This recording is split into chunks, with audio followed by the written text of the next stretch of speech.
Hello everybody and welcome to another episode of GwEN'S DM. I am your host, Gwen Mashigo. So in this episode, I want to touch a bit on something that really provoked my thoughts. It was a Facebook comment on a post by a certain radio station.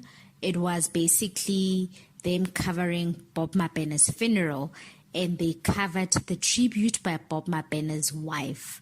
So this episode, I'll be talking about funeral protocols. So as mentioned in my intro, there was a post that was posted by a certain radio station basically covering Bob Mabena's funeral. And they were covering the moving tribute by his wife on the funeral. I think she spoke very well. She covered everything and she poured her heart out. And as usual, social media people always feel the need to comment. And there was a gentleman who commented. So basically his comment, he said, and I quote, "I will never understand why a wife must speak on her husband's funeral. I'm not judging," unquote. So my thing was that I then also commented as well. And I said that, you know what, looking back, I also wish I had gotten the chance to speak at my mother's funeral. So here's the thing, right? You know, in African tradition, or I think in other traditions as well, they also practice this, that if you are a member of the deceased, you must actually, like we talk, you must mourn, you must behave at a funeral, you can't talk. But I honestly think that that is a old-fashioned way of doing things. And as I said, looking back, I honestly wish I was given the opportunity to speak at my mother's funeral.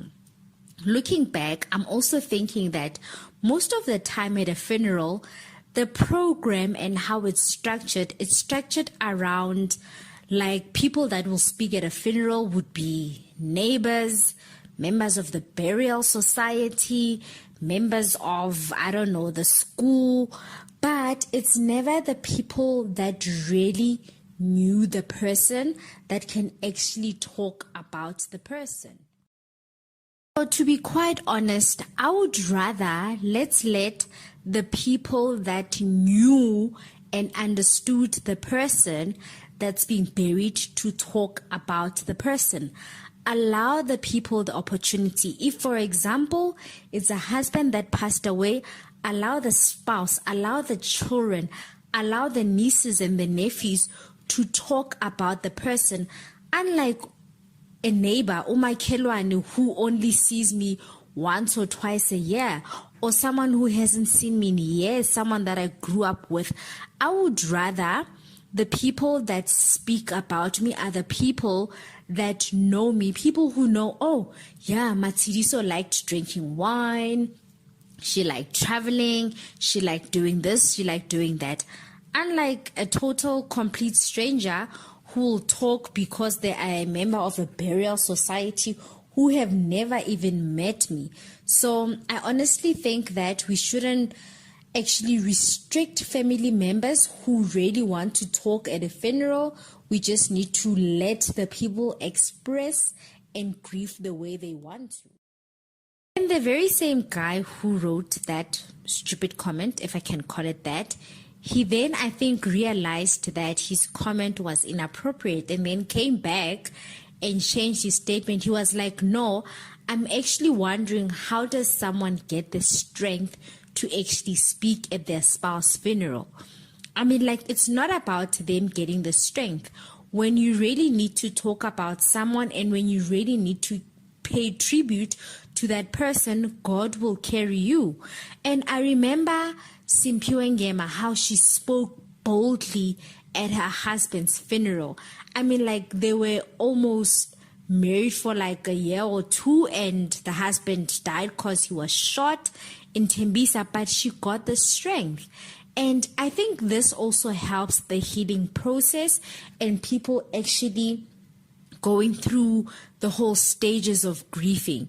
So to be quite honest, I would rather let the people that know me speak about me. Yeah, so guys, that was just my 2 cents on what I observed on social media and some of the nasty comments that people actually write without even thinking. If that is the way that you do it in your family, it doesn't mean that it applies to other families. And it doesn't also mean that that is how the person who is being buried would like to be buried.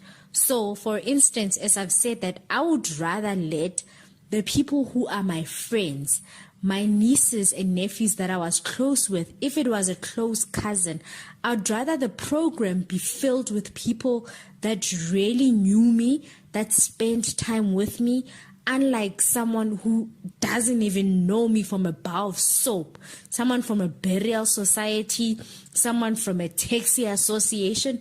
No, those people do not deserve airtime at my funeral or at any of the people's funeral. Give the family the airtime to speak about this person, and that's it.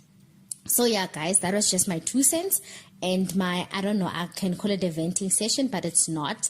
But in terms of funeral protocols, that's all I just had to say. Thank you. Till next time.